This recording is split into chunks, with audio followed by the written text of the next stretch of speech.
Hello, friends, and welcome to Pod Return to the Waking Sands. We are a Final Fantasy XIV inquiry podcast extraordinaire, where we explore the lore and story of Hildibrand and beyond. Because I don't remember the Hildibrand theme, so you get Mario.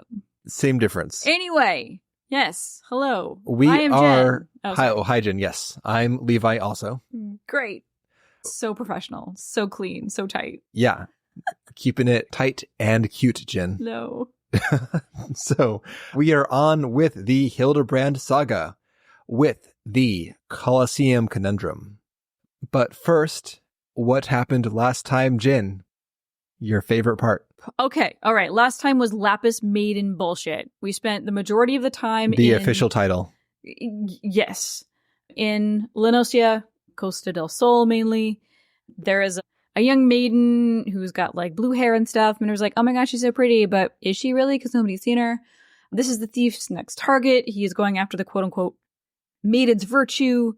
And so her dad is hosting this big fucking banquet with all of these rich jerks. Well, we're trying to thwart the thief from getting the Lapis Maiden's quote-unquote virtue. And so we're trying to figure out where the thief would try to infiltrate this party. And in the course of doing so, we found a couple of people who got bashed on the head and had their identity stolen. And we forced the Lapis Maiden to dress up in servant garb so that nobody knew who she was. Forced sounds creepy. It We cajoled her into doing like, so. You know, it's a good idea. You should probably wear some servant garb. Heavily encouraged. Okay. So Hildy dressed up as a Lapis Maiden instead to try to lure the thief out. It did actually work, though not as he had intended. And it turns out Vans, the guy who was supposed to marry her, ended up being the thief. Well, the thief disguised as Vans. And he stole the necklace that the real Vans had given her months previous, also called Azema's virtue, hence the virtue. So he stole the thing. We're like, fuck. But we'll get him next time. And here we are. I think that Hildibrand's plan worked perfectly. I think that Briardian fumbled by not seizing upon the unmasked thief at the opportune time. It's that whole thing, you know, where like the protagonist is surrounded by a circle of gangsters and they all fight him one at a time. Yeah, except that it's the antagonist this time. Right. I mean, like, he's literally right there.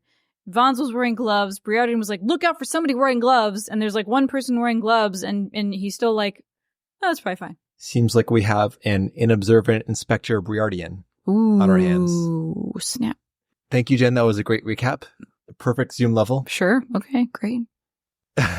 We pick up again with our companion reporter, Ellie. She has an idea as to what spoils our Phantom Thief has his sights on. It is a prize in the Mythril Cup, a gladiatorial tournament that is sponsored by the syndicate member Fyrgeis of the Amagina and Sons concern. Fyrgeis is evidently putting up items in his personal collection as prizes for this tournament. To get more details, we head to Ellie's associate in Ul'dah named Ganelon. Ganelon is hanging out at the Coliseum entrance. He is a Heer-ass Heer in a plain linen tunic, wearing the same style of feathered cap as Ellie. We can sense a bit of professional tension between these two. Apparently Ganelon is a little jealous that Ellie always seems to scoop the scoops.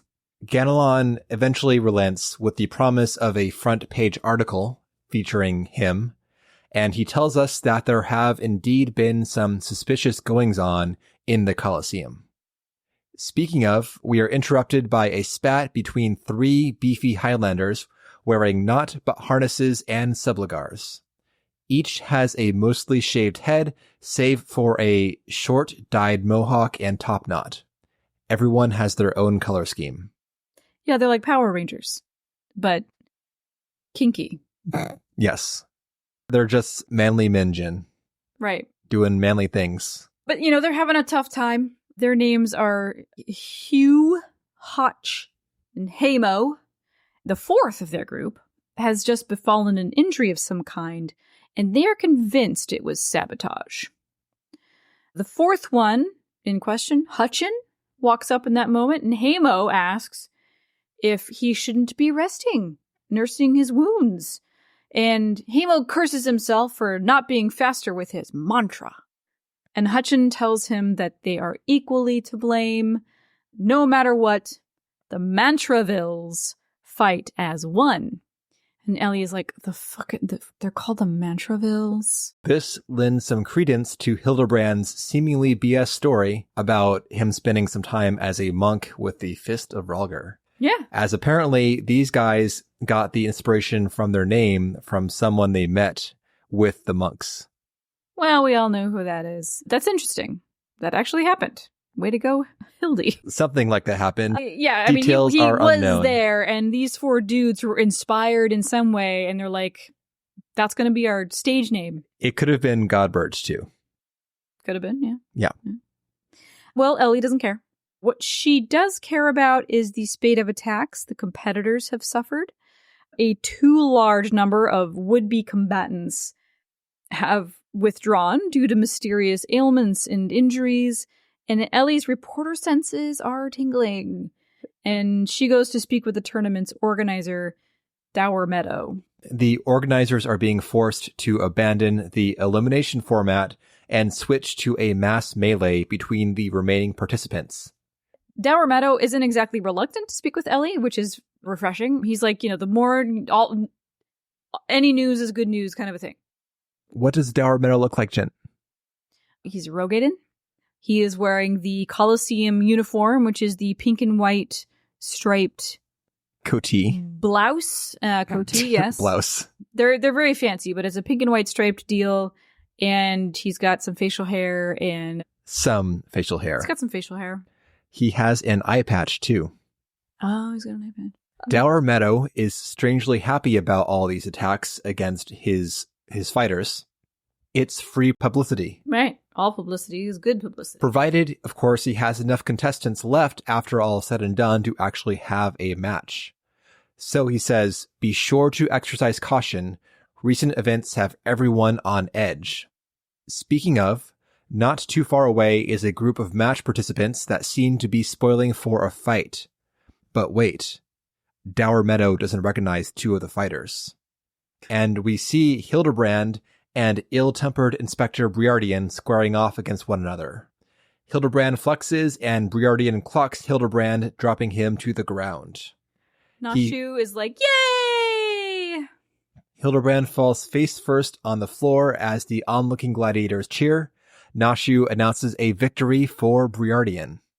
And Hildibrand, as he's on the floor, reminds Briardian, a gentleman eschews violence. Okay. If you could just keep that in mind. Briardian retorts, you were thinking. It annoyed me. Tempers settled, Briardian now moves to interrogate Dower Meadow. And we learn from him the grand prize for this tournament. A true treasure from Master Feargeist's collection, the Warden's Grace, a ring fitted with the largest sun sphere outside of Karn. But not to worry about the thief, a regiment of stone torches is watching over the vault. Sure, that fills me with none confidence. Right. There's first place. There's also a second and third place prize, which are also really valuable items from Feargeist's collection. So, considering how the other quote-unquote elite regiments of sellswords handled the last thefts, prizes are in better hands with Briardian, and he demands them turned over. And Dower Meadow is like, no. If you want them, you can win them in battle. How about we sign you up? How do I know that you're not Mr. Many Faces himself? Straight up, right? Goddamn. So Dower Meadow calls for the receptionist to enter us new challengers. Over here, you slimy bugger. We've got some fresh blood for the melee. Someone calls in from off-screen. Give me a moment, will ya? I've only got 8 arms. Or were they legs? In writhes a slobbering cephalopod, a great toothy purple octopus. Nashu is thrilled by this. Yay! He's purple. He's purple! She's so cute. Indeed he is, says Hildibrand. The color, the overabundance of appendages, Hildibrand smells a case. Think nothing of it, says Dour Meadow. That's just his receptionist, Ultros, one of the creatures born by the Thaumaturges Guild's experiments. He was going to be dumped in the desert, but the creature pled for his life. He'd do anything. So he was assigned to do odd jobs at the Coliseum. Ultros chimes in, and am I ever glad for it? This job ain't glamorous, but it has its perks. And right now he begins to size up a nearby lady gladiator. The gladiator in question is a dark-skinned woman with dreadlocks and a facial scar, wearing the metal gladiator chess piece. Her name is Avila, and she is not pleased by Ultros' attention, or by us new challengers. She stares us down. I know not who you are or where you hail from, and I do not care. The Tempest Blade will show you no mercy.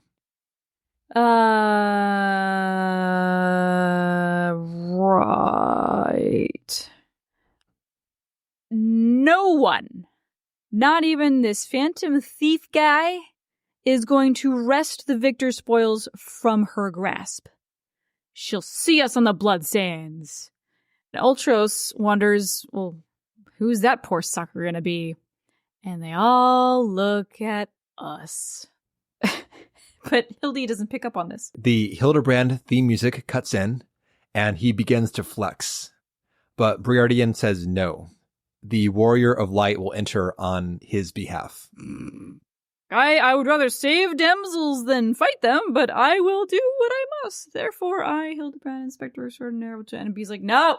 The music cuts, and Hildy seizes up mid-flex. So, well, Dour Meadow is thrilled to have the Warrior of Light herself, or himself, themselves, fighting in the tournament. No doubt people will be lined up across the desert to watch us fight. Hildibrand can join too, that's fine. Bjordian muses at Avila's confidence of a win, you know? Almost too confident. Hildibrand is ready to jump into the investigation, and Ellie stops him. Our top priority is keeping little old me safe. Me as in me, the Warrior of Light. The team, sans Briardian, heads now to regroup with lesser reporter Ganelon before we go interview Raging Rat. Briardian has his own leads to investigate. But before we move on, a quick aside about Ultros. Ultros was a character from way back in the first Final Fantasy. He has appeared in other games as well, but I think his top appearance besides in 14 is from Final Fantasy VI, where he is a recurring menace, and he began to develop his signature smarmy and lecherous personality. In 6, Ultros also teamed up with another big personality, Typhon.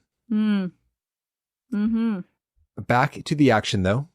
We're now with Ganelon in Uldah's streets. He shares our suspicion. Multiple fighters were indeed to go up against Avila, but they were taken down by injuries. That girl is bad news. If we want some first-hand info, we can ask one of her recent opponents, Raging Rat, who received quite a bruising. Raging Rat is at the Pugilists Guild. We head over to find a burly Rogadin sulking on the steps. He thinks that we're here to make fun of him, but Hildy assures him otherwise. Yeah, the wounds he's nursing are of the psyche, mostly. He's convinced that Avila does not fight fair. Her weapon, the so-called Tempest Blade, is full of sorcery, he says. Also, racism. She's an Alamegan, and you know how those people are. Ellie shuts him down right quick. Yeah. Good job. She's like, this is gross. Okay, bye. Yeah, pretty much. But Nashu wonders, could there be some truth to his tale of sorcery? Yeah. Is Avila maybe working with an accomplice? Well, if Ellie had to bet on how she would cheat, it wouldn't be sorcery. It would be an accomplice. Maybe a fellow Alamegan. Yes, exclaims Hildibrand, we'll make an inspectress of you yet. He can see it now. 2 unfortunate souls, shunned by those around them, united by destiny and a common desire for justice. No, he's not talking about Alamegans. He's still fixated on Ultros. ample appendages whirling wildly, sending gusts of wind flying every which way. Avila and Ulti, a match made in the heavens. Were it any more obvious, I could have solved this case without leaving my home. And Nashu was like, yay! So now we go back to the Coliseum to talk to Ultros, because now he's suspect number 1. Ultros is busy ogling another gladiator. I think it's just like a lady, but regardless. Yeah, she looked like she had some stuff on. But anyway, okay, he's ogling, so that's cool. That Hildibrand, as is tradition, is unaffected by contextual clues and assumes Ultros is trying to have a reasonable conversation with her. Some kind of exchange happens. We can't hear what they're saying. She gets pissed off. She flees, but Ultros slithers after her, and we give chase. We find Ultros outside, creeping on a different woman. His new fixation is a blonde woman with long pigtails, dyed red at the bottom. She's wearing a light pink shirt overlaid with a gold pattern, and a cast iron skillet hangs at her waist. Is this relevant? Yes, it is very relevant. Interesting. True Hildy fans know what I'm talking about. Okay. Gotcha. I was like, yet another whatever. Okay. Anyway, though, this woman turns around and is likewise repelled by Ultros. She runs off. Hildibrand doesn't see anything noteworthy about this woman. He also doesn't have much of a clue in general. He wonders what Ultros is plotting, but Ellie points out he just seems infatuated with the ladies. And that's the end of that quest line right there. Like, Ellie drops this bomb, like, you think maybe he just likes the ladies? And no. Hildibrand is grief-struck. How could he have suspected this poor, love-stricken octopus? Yes, says Ellie. Now can we get back to the actual investigation? So Ellie is like, we should probably follow Avila around to see if she's up to anything. And Hildy says, that is a really good idea. I have a better idea.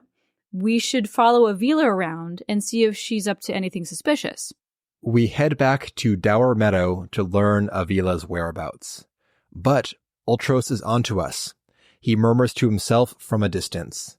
Don't think Uncle Ulti didn't see you following me.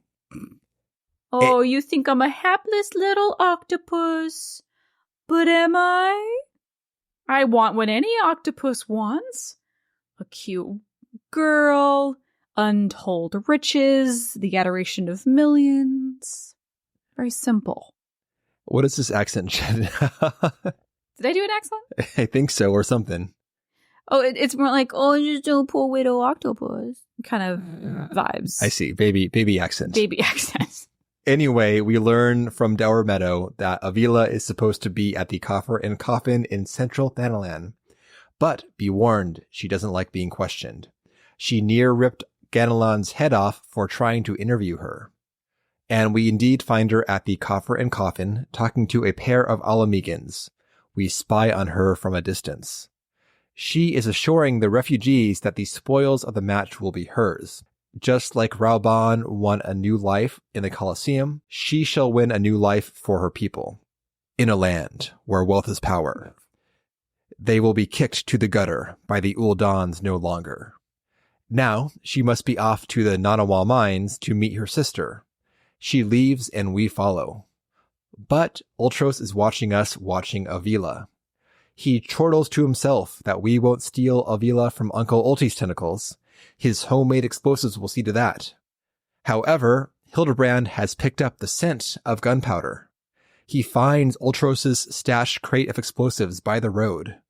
After confirming this does not, in fact, belong to Nashu, who wouldn't do such a senseless thing as leaving a crate of explosives on the ground by the road, he tosses them away before some hapless traveler falls into them and is injured. And the tossed crate lands right on Ultros. Exactly. So we continue following to Avila to the Nanawa mines, and she's talking to her much younger sister. She's admonishing her sister for laboring with an injured leg. Obviously, you know, we've got some child labor going on. And her sister is like, well, that's easy for you to say. You fought off 10 Imperials with one good arm. Her sister's name is Hegelina. How does she look, Jen? Oh, she's just like a smaller version of Avila. She has black hair, mid-length, probably like 14, wearing... I don't think they have a 14-year-old character model. Laborer's garb. It's either like 6 or 18, I think. I would assume Avila is more like 19-ish. I agree with you, Jen. I'm probably like I'm early just making teens. fun of you trying to suss her age out from the same, generic Highlander model. Well, it's contextual clues. Okay, but she does look younger. Okay, she's not like the cherub-faced, chubby little, elflings we get all the time. Correct. So yeah, so Hegelina asks Avila if there's any news of the tournament. And she says, worry not, the warden's grace is as good as mine, and Hegelina won't have to work another day in her life. She'll have the best jewelry and clothes. They will rise to the top of Uldan society. Like, okay, this is like the first sympathetic moment we get. The Lapis Maiden also, there was a moment there. This is like, goddamn, this is a lot wrapped up into a Hildy thing. This is like Alamegan refugee drama, an older sister, her and her younger sister orphaned, trying to make their way in a hostel. Jen, you're forgetting the tragedy of Hugobert and his luscious locks that were lost. I did. Shame on me. Yes. Yeah. Agree. It's fine, Jen. Never forget. Never forget. So, Avila's like, I'm gonna win this thing. We're gonna be rich. We're gonna be famous. We're never gonna have to worry about anything ever. I will lift the whole of Alamigo up in Ulda, and it's gonna be. I'm putting this all on my shoulders.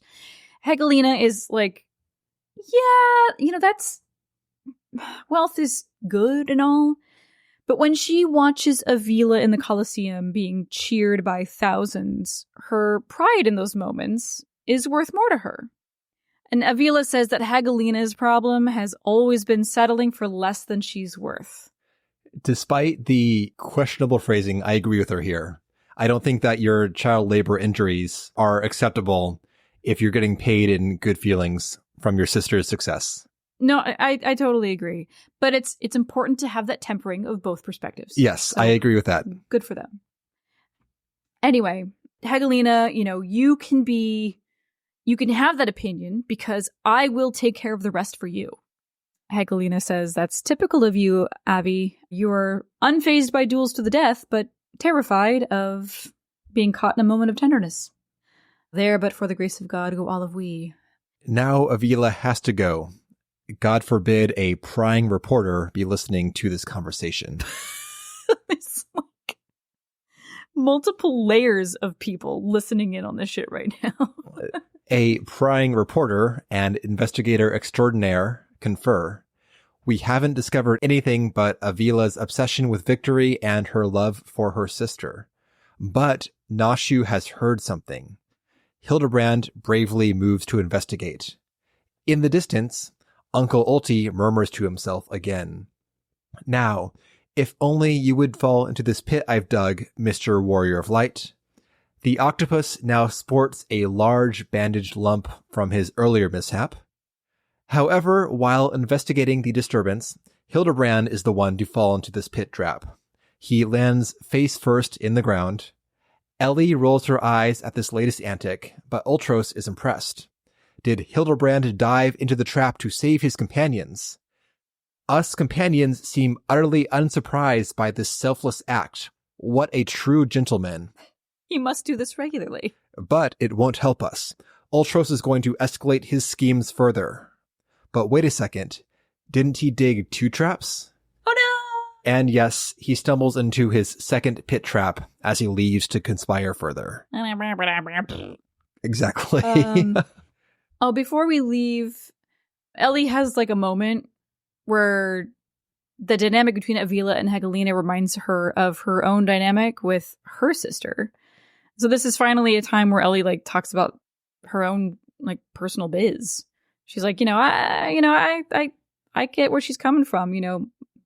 My sister and I were alone against the world, and blah blah blah. And then Hildy falls in a hole, and Ultros falls in a hole, and we're all going back.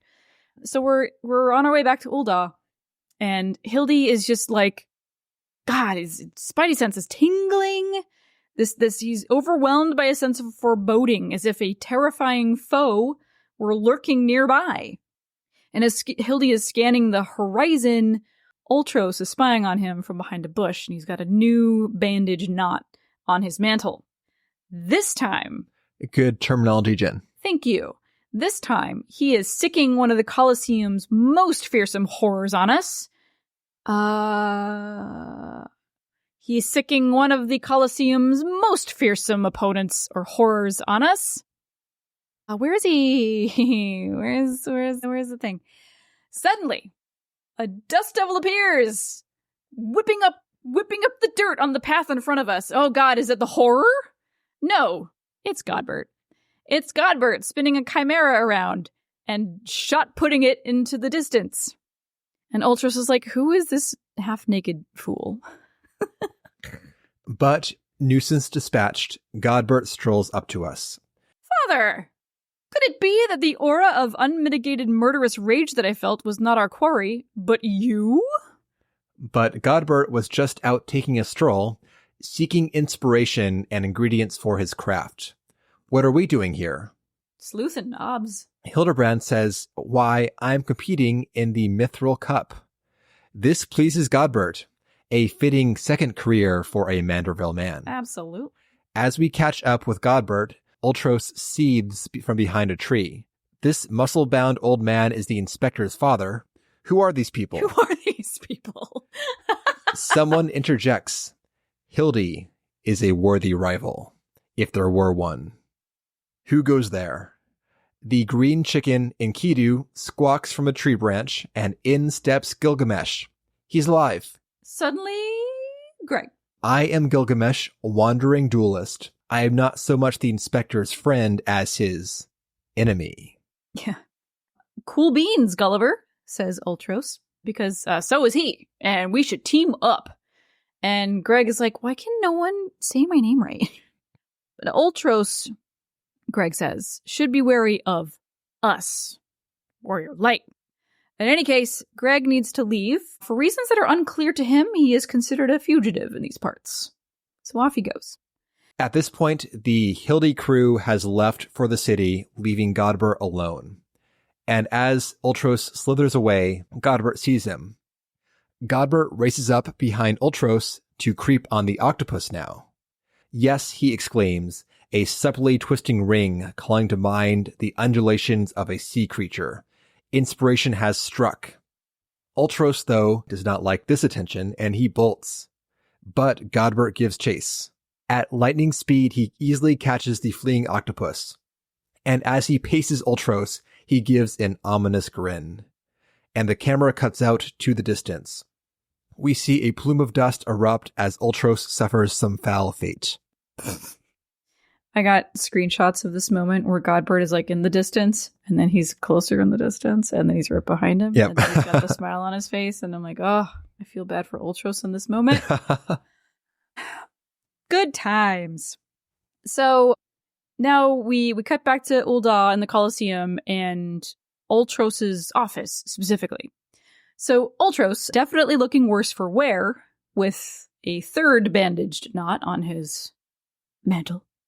He's speaking to someone or something behind his office door, insinuating that whatever this entity is, they are the ticket to Ultros getting the fuck out of Dodge.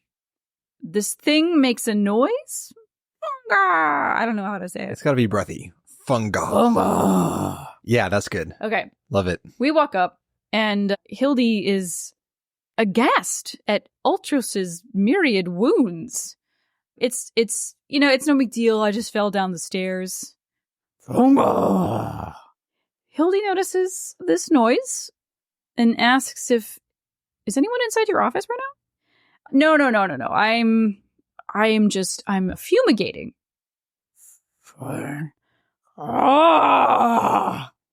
The wailing becomes more fervent now, and Nashu is like, there's something definitely alive in there. Jen, you're hired as Typhon's voice actor.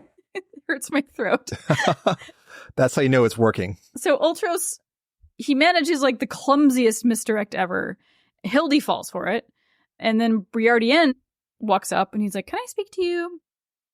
So we summarize what we discovered on our leg of the investigation back to Briardien. So Avila is fighting to lift her and her sister out of poverty and has apparently arranged something to ensure her victory. And while following her, we narrowly avoided some nasty literal pitfalls, and Ultros returns looking the way he's looking. So clearly there's some collusion here. Then there's the issue with the mysterious Tempest Blade, which is still a mystery. So Briardien, what he was looking into, there were a bunch of crates from the Coliseum's reception room that were recently dumped in Pearl Lane, and he thinks there are probably clues out there. So he asks us to go collect this stuff and bring it back. We head to Pearl Lane, and we check through the Coliseum refuse. We find a foul-smelling sack that is marked with the name Sintgoat's Sundries. Oh, we know him. We do. They're on the Market Street. So we go and question Sintgoat. Briardien demands to know what was in the sack. The answer? Golden truffles. With their high price and distinctive aroma, they are a good for only the most discerning of customers. Like Mr. Ultros, who just placed another order today. The merchant places a small gold-capped mushroom on the counter as an example of the goods. Briardien begins to wonder, are these truffles related to the case? But he stops himself. That's a line of thinking worthy of Hildibrand. He will not entertain this thought. Once again, bro, we have incompetent Inspector Briardien, who has not learned lessons from the master. That's what I was about to say. I'm like, you should know by now that all of this stupid random bullshit absolutely comes to bear. Though he still thinks that someone was trying to kill him, so whatever. Just then Hildy and crew, they find us, and Hildy is like, bro, you can't be going off doing inspecting without me. That's not on, man. And then he's like, oh, hey, look, golden truffles. I fucking love golden truffles. They are an acquired taste, but they are a favorite amongst, I never know if it's amongst or among or whatever, among Uldan gourmets. Slow roasted. That's my favorite preparation, just like my mother used to make. Sintgoat is like, oh, slow roasted, you say? Do you have a recipe? And he's, oh, absolutely. And like, blah, blah, blah, blah, blah, and just at this point, like, Briardien right, is done. He's out of there. Right, None of this shit. So it's time for the tournament anyway. Briardien instructs us to observe Avila from a distance and not to engage her until we learn the secret of her power. Yeah, we'll keep juking her, and B is going to be like, I'm going to keep an eye out for her bullshit. We meet up with Dower Meadow at the arena, who informs us that yet another contestant has been injured. To replace them, Secretary Ultros is going to be stepping in. This substitution has attracted a horde of spectators with accompanying bets. He's a popular octopus. Which is strange, but Jen, he is what he is. You would love to see this shit. Don't lie. A mass melee of gladiators and an octopus. Yes. Well, I think I'd probably get some animal welfare people going in there and, save the octopus. What if they're a sentient octopus that volunteers? Who is also like a creepy old man? Yes. Okay. I'm in. Bam. Got her. So, can we just talk about like Ultros's animation for a second? Sure. It's the same shit. Like, he doesn't really make facial expressions at all. It's kind of like the same cycle of things going on. So his tentacles are always undulating in the same way. Have you played this game before? Yes. His I remember this from the first time I did it. I was like so upset they couldn't even like animate his eyes to emote at all. It's just the same. They just like plunk this guy and they set him to, go through these motions like a toy, regardless of what he's saying. It is like his teeth kind of like wiggle about and his eyes are kind of like half closed and kind of rolling around in his head. And that's it. So you can never tell if what he's thinking. Obviously we can read what he's thinking, but the animation is it's the same regardless of what he's You are not wrong, Jen. Okay. I'm glad. This is not the only kind of monster model that is used as a character but fails to actually embody itself. Right. But this guy is like a custom model for this. I'm sure it's hard to do all the things you're asking for, but at the same time, you are right. That it distracts me a bit. Yeah, that's anyway. fair. So we enter the arena. The camera sweeps past the combatants as the crowd cheers. Dour Meadow announces the start of the Mythril Cup, brought to you by Amagina and Sons Mineral Concern. Your concern is our concern. I mean, yep. Monopoly. Dour Meadow announces the fighters, finishing with special guest Ultros, who drops in from above and plops down next to Avila. Woo! So he whispers to Avila, all right, you know the deal. We team up, wipe out the others, then, when it's just the two of us, I'll take a dive. And she whispers back, all right, and you receive your share of the winnings. I have not forgotten our promise. And fight. Avila just kind of knocks everybody down. Like, they come at her and she's like, bah, bah, bah, bah, bah. She's very impressive. She's very good at fighting. Yeah, contrary to your last complaint, Jen, she is well animated. Hell yeah. This is a very exciting fight scene. Oh, no, she's a badass. Yeah. No wonder her sister is like, I'd rather just watch you fight because it is a sight to behold. Yep. So she's like, bah, bah, bah, bah, bah, bah, juking dudes and knocking down dudes. Meanwhile, Hildy is just kind of like, flexing, getting ready to do something. I'm just going to flex. And we hang back as instructed. And we're just like, this is crazy. So when he's done flexing, he looks up and literally everybody's on the ground. So the it's fight... only he, us, and Ultros. And Avila, yes. Right. Avila points her sword at us and declares, we are next. Behind her, Ultros slithers away towards an arena gate. He pulls a sack of truffles out of somewhere. And cackles. Here we go, ladies and gents. Once my buddy gets a whiff of these raw truffles, he'll be sneezing up a storm. Literally.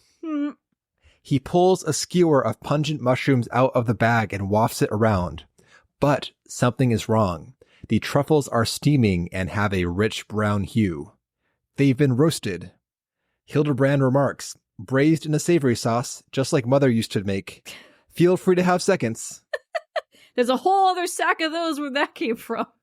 As Ultros curses Hildy's meddling, Avila looks behind her, towards the gate, and wonders what's taking him so long.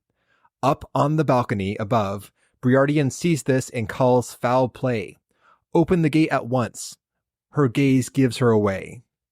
Dour Meadow gestures for the gate to be opened, revealing a giant floating pink blob of flesh with a maw on the front and back.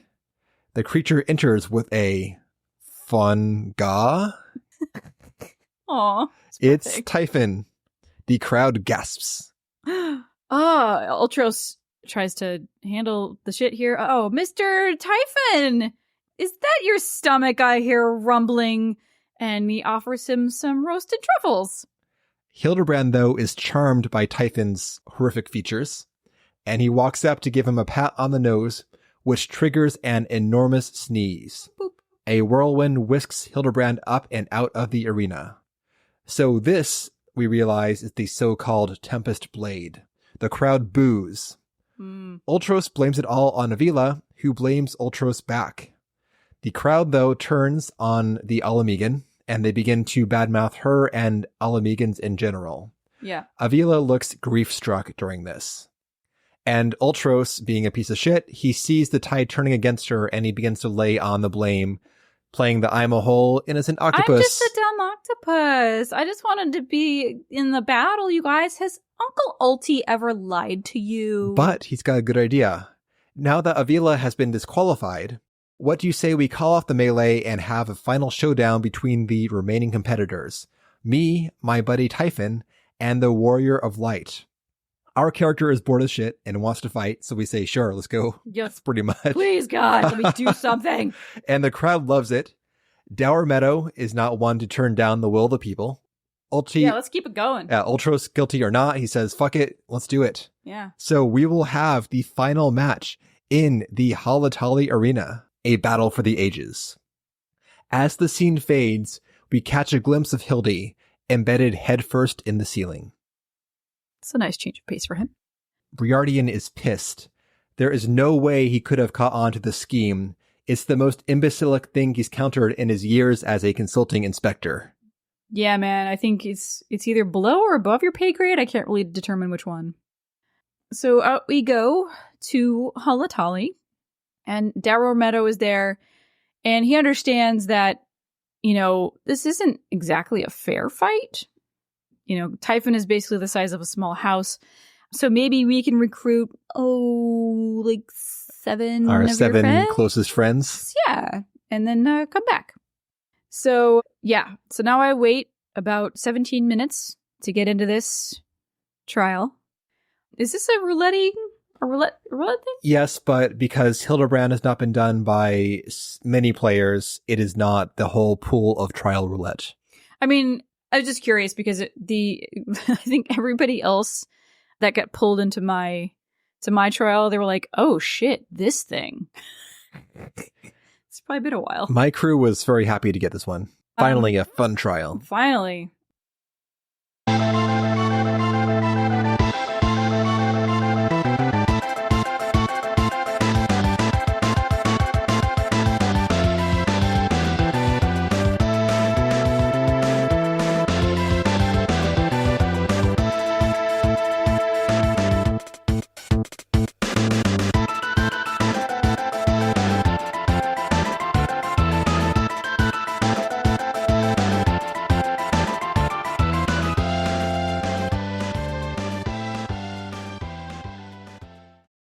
Our queue pops. I went in as a paladin because, gladiator paladin, cool shits.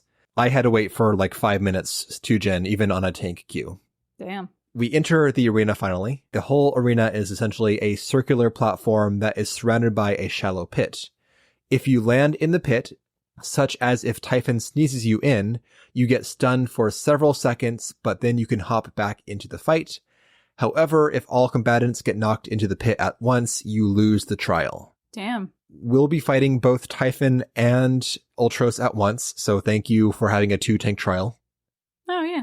One of the few, yeah. but appreciated. This trial is not hard, especially with current item level sync, so you can muddle through it. But here are the mechanics. First, both creatures should be tanked by a separate tank. If you damage one of the creatures, either Typhon or Ultros, too much, the other one will share their health with the more damaged one. So you have to kill both at the same time, ultimately. Oh, it's like that one thing in Deep Rock. Yes. Yeah. Except that one just like brings the water up to its level. This one will actually damage one to heal the other. Aw. The Deep Rock monster, there's like a twin spider thing. If you damage one of them, then the one who's undamaged will refill the damaged one back to the undamaged one's health. So you essentially waste your damage if you don't hit them all at the same time. And it drives me crazy because, because nobody does that. Because, there's one that tends to be more elusive than the other. People will shoot the obvious one and do tons of damage and waste all their ammo on it. Meanwhile, the other guy is like dinking around in the corner and is like not touched whatsoever. Anyway, enough of the Deep Rock cast, Jen. On now to the Typhon fight. Anyway, yeah, so damage both at once, doesn't really matter who you attack. One might be more vulnerable to damage than another one, I don't know, but it doesn't matter too much regardless. Typhon will drop a variety of knockback sneeze attacks during the fight. Some of them are cones, and there's a big one where he goes into the middle of the arena and charges up a giant knockback. You can interrupt this. To do so, first, the DPS will be transformed by Typhon into imps. This happens from time to time. When you're an imp, you have to be hit by Ultros's Aqua Breath, and you need to get hit twice to get 2 stacks of the Wet Plate debuff. If you have this debuff, you can then imp punch Typhon during his charge up sneeze. Once Typhon is punched by 8 stacks worth of imp punches, he'll be interrupted and will not sneeze people out of the arena. Yeah, I was an imp a lot. Were you imp punching at the right time though, Jen? Oh, I don't think so. I think I was focusing on Ultros. I was just like, get him down, get him down, get him down. Obviously. And then at some point I'm like, I'm getting knocked around by Typhon a lot. Maybe I should focus fire on him. I don't remember this fight at all. I had no idea what the fuck I was doing. I was just running around. Typhon has a different big sneeze attack too. For this one, he becomes invulnerable, and both of his mouths channel a continuous sneeze, knocking back all players caught within it. When you see this charging up, you need to be at his flanks. This sneeze goes on for a long time, and he will rotate during it. So you gotta keep pace with his flanks as he spins around for the duration of the mechanic. Mm-hmm. Otherwise, you're just dodging normal AoEs and you're good to go. When we defeat them, Ultros turns red and curls up like a cooked octopus, and Typhon plops down in a heap. Dour Meadow declares us to be the champion. Incredible. I put on an incredible show. Yeah, you did. Yeah. So now that we're the winners, we're going to have a front row seat to whatever kind of shenanigans the thief plans to pull. So this time, he's going down. Yeah, absolutely, he's going down. So after our incredible victory, we all head back to the Coliseum for the... In Ul'dah. In Ul'dah, right? The Coliseum, capital T, capital C. The only one I know of in the realm. Besides the Halatali Coliseum. It's not a Coliseum. It's Halatali. The one in Ul'dah is the Coliseum. Oh my god. It's a proper noun, bro. Back in Ul'dah, we convene in the Coliseum. Dour Meadow celebrates our victory as the crowd cheers. Ultros and Typhon join us too. Ultros is spotting a new round of lumps. Dour Meadow presents us with the Warden's Grace. He gestures to a table. Sitting atop a purple cloth is a gold ring with a gleaming sunstone. The camera switches to someone's perspective. They survey the ring and the investigation team surrounding it. Briardian senses this intrusion. He cries out, "Above you." Someone from above calls back, "Ladies and gentlemen, the opening act dragged on overlong, but worry not, the main event is about to begin." We all look up to see the Phantom Thief in his white thief garb. Acrobat garb. Thank you, Jen. "I know you paid well for your seats here today, and I can assure you my performance will not disappoint." He snaps his fingers, and fireworks start exploding inside the arena. And Hildy yells at him, "Mark my words, this is the last treasure you steal, I swear on the Manderville name." And he runs to the ring, but he's interrupted by a well-thrown musket halberd. The halberd embeds itself point down in the stone before Hildibrand.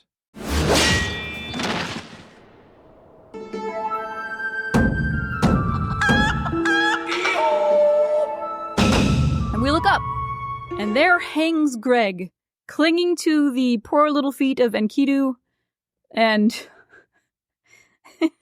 Hildy is like, "Hey, buddy old pal, my old friend Greg, what's up, man?" It's ridiculous. Yeah, I'm so glad to see you. Your timing is a little rough. Greg lets go of Enkidu and crashes down by the thrown spear. He locks us, the Warrior of Light, with a grim stare. But Hildibrand begins hassling Greg's flanks. Left, left and right. Greg, though, shakes off the distraction. But in his confusion, Hildy has snatched away the halberd.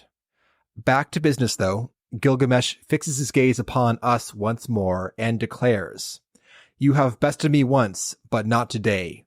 I shall have my revenge when I pierce your chest with my spear." Briardian remarks, "Do you not mean your skewer?" For Hildy has swapped the spear for a skewer full of roasted golden truffles. Greg drops the skewer and Enkidu waddles up, pecking at it. Meanwhile, the Phantom Thief is still up on the balcony. So the thief snaps his fingers again, producing a raw golden truffle this time, that falls directly in front of Typhon. This causes Typhon to again unleash a massive sneeze.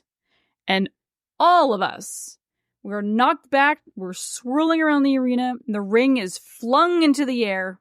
Everyone and everything is caught up in this whirlwind sneeze. Greg and Ultros are expelled out into the heavens, out of the arena, and the ring sails up towards the thief's outstretched hand. Hildibrand exclaims in dismay. He's going to make off with the ring. "Giving up so soon?" challenges someone. Those don't sound like the words of a Manderville man. In strides Godbert, power walking over to Hildibrand. Without missing a beat, he grabs Hildy by the legs and begins to swing him around and around.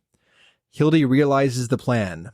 Of course, If the ring won't come to me, I shall go to the ring. So Godbert's swinging Hildy around and is like, yeah, that's a great idea. Fling me into the ring, Dad. This is just like Delamood. Godbert swings Hildy around faster and faster. The limit break sound effect plays. And Godbert lets go, sending Hildy sailing up, past the airborne ring, and launching Hildy as well into the heavens. Through the ceiling. Through the ceiling. It's completely yes. fucking out of the building. As he sails away, Hildibrand cries, Father, you know not your own strength. You know not your own strength. We catch a glimpse for a moment of him in the air with Enkidu as well, who's still clutching the skewer full of truffles. So Godbert throws Hildy out of the building. Then suddenly we cut to outside the Coliseum. It's quiet. It's, it's the cobblestone walkways, and people are going about their business. It's a beautiful sunny day. And our 4 Power Ranger dudes are practicing whatever that they're practicing on the thing. And they're just, okay, 99, 100, 101, 102. They're having a nice moment. And then suddenly, out of the ceiling, Hildy's launched. We see him in the distance. And the 4 guys kind of like, what's up? And Hildy comes crashing down in their midst into the cobblestone floor and legs sticking up. And the 4 guys, this is like the perspective is from the ground. So the 4 Sublagard dudes kind of surround. They're all looking down at your point of view, which is Hildy's point of view. And one of them is like, those legs look awfully familiar. Back inside the arena, the remaining investigators and Godbert look up at the thief, who has just claimed the ring. The man of 1,000 faces remarks, not exactly as planned, but who can argue with the results? Save that the ring is a fake. He tosses the ring back to the ground below, and it lands before us. No matter, declares the thief. I have a feeling this will lead me to the true treasure. Until next time. The thief has on his finger a rusty key. Dour Meadow exclaims, that key, bloody hells. He calls for the guards, but the thief has one more ploy. Snapping his fingers once more, he summons a cackling bomb. The bomb grows bigger and bigger. The crowd screams, but the bomb bursts into confetti. So, everybody is transfixed in terror as this bomb grows bigger and bigger and bigger, thinking we're all about to die. And then it goes, boop, and it confettis, and Dour Meadow just falls over. Boop. Still, the distraction was enough. The thief is gone. A guard reports to Dour Meadow. The second prize, the Ring of Inquiry, is gone. Our character picks up the supposed first prize, the ring with the sun sphere. Godbert marks it as a second-rate replica, and we stare at Dour Meadow accusingly. He stammers suspiciously, and the crowd boos. We suspect him of stealing the real ring, and the guard escorts him away now. Elsewhere on another upper balcony, Avila looks down on the proceedings. She gave it all away, and for a fake prize? But Hildibrand is now coming back to the arena, stumbling in with his clothing in tatters. He comforts her. But you did it for a good cause, for your sister. Avila is momentarily enraged by the suggestion that he spied on her, but she admits he's right. She has lost her honor and her sister's trust, though, something she'll have to work to regain. Time passes, and we're back now fully assembled on the arena floor. The full team is now here. Briardienne wonders how the thief got the key to the storeroom.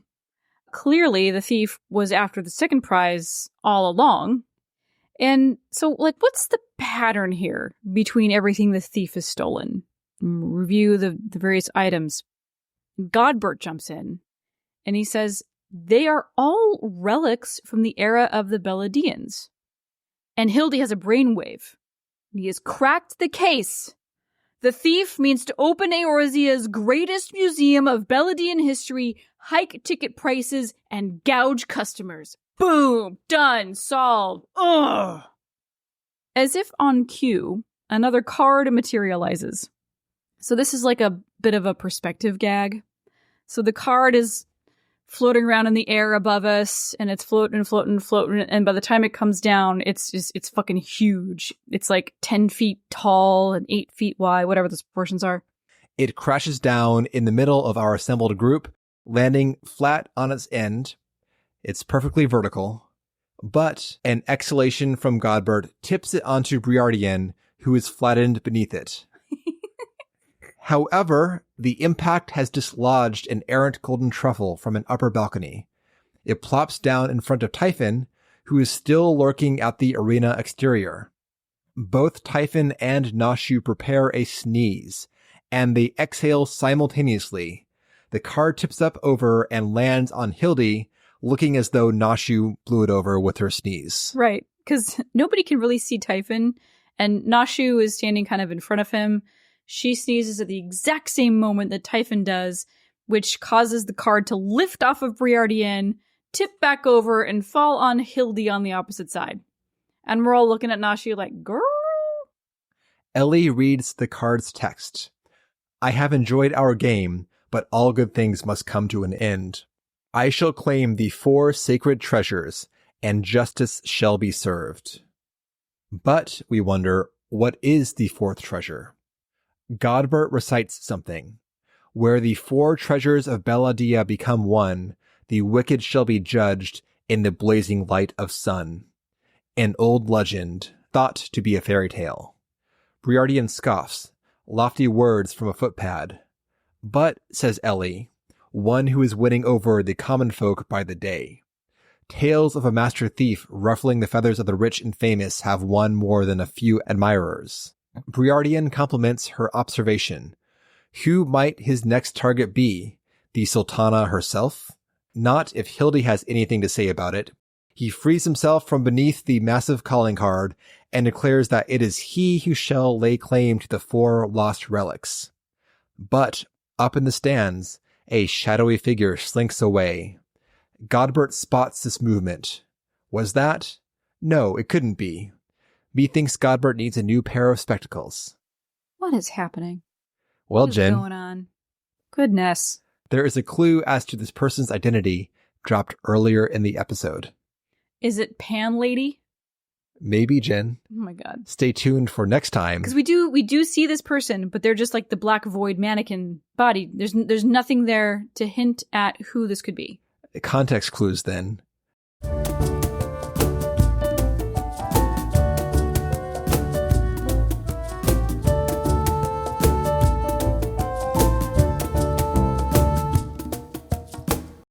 That's the end.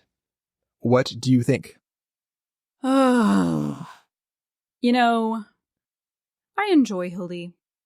But you don't enjoy taking notes about Hildy. When you're doing all of the Hildy content back to back to back to back to back, and the way that we're doing it, it does become tiresome. Jen, For me. I'm having fun, but by length and by just like note-taking rigor, these things exceed the MSQ episodes in terms of the the work required by us. The notes I have to take on this are so long, just because. Well, like, it's deep, man. I mean, there's like all these little things, and like I said before we started the Hildy stuff, you're like, we're just gonna do broad strokes, okay? We can't get lost in the weeds here, but that's where the content is. It's in the weeds. Well, not only that, but everything builds up, and I did not recall, I guess, like how all these little bits. Well, I was gonna say, like how together. Well written these are.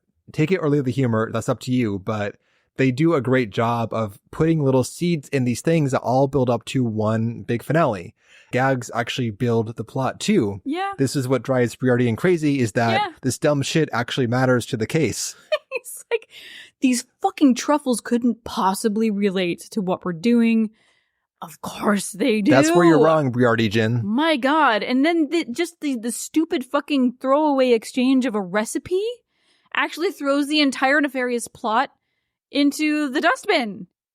Yeah. Oh my god.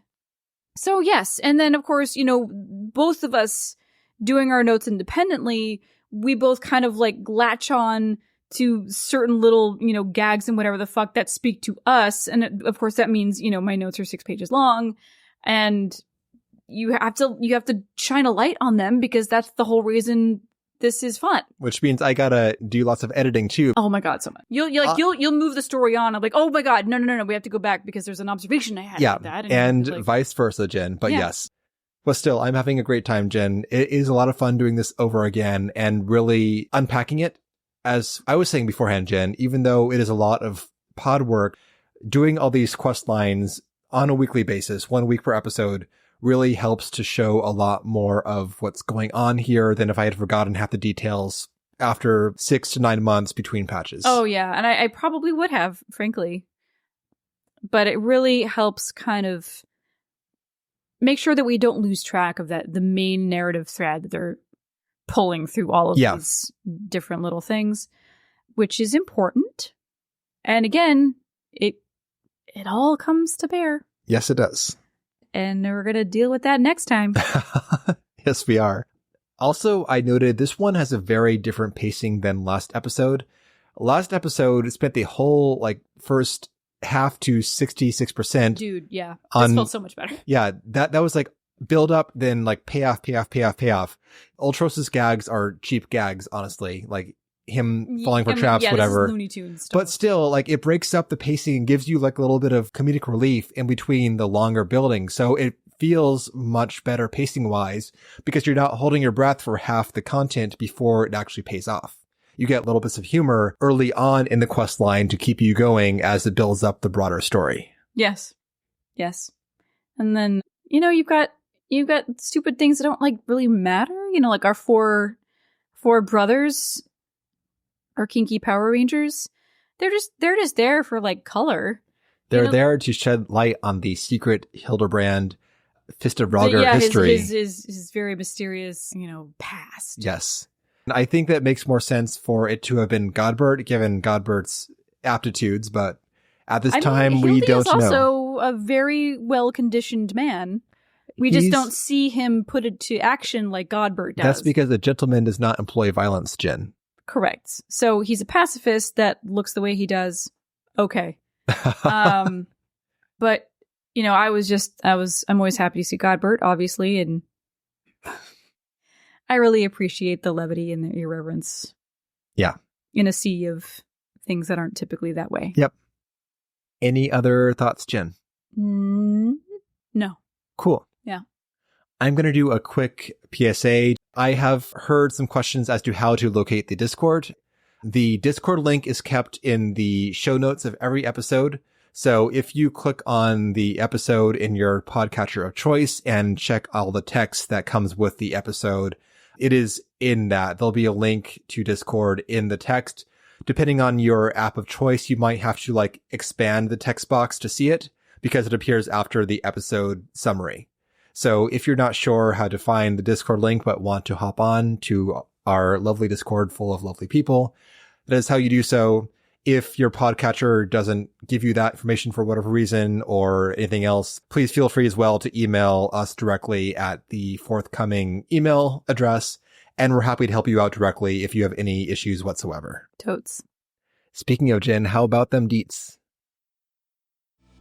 And that will do it for today's episode. Thank you so much for listening and not hesitating to reach out if you have any questions. Y'all are bold and we appreciate you. And if you want to get in touch with us again or for the first time, you can at podreturnffxiv at gmail.com. You can check the show notes, expand them notes, click on that link and join our Discord, and you can chat with a bunch of really awesome people, join some group runs. We've got stuff going all the time. Share pics of your glam, your pets, whatever. We welcome you. And we also have our Patreon, patreon.com/podreturnffxiv. And for $1 a month, you get access to all the other stuff that we do. Our Final Fantasy XI series, Vanadil Van Splainer, is there. All of the seasonal episodes are there. And we talk about other things like the tabletop RPG and the card game. So check it out. And with that, we hope you enjoyed the episode. Have a good day or night, and we will see you next time.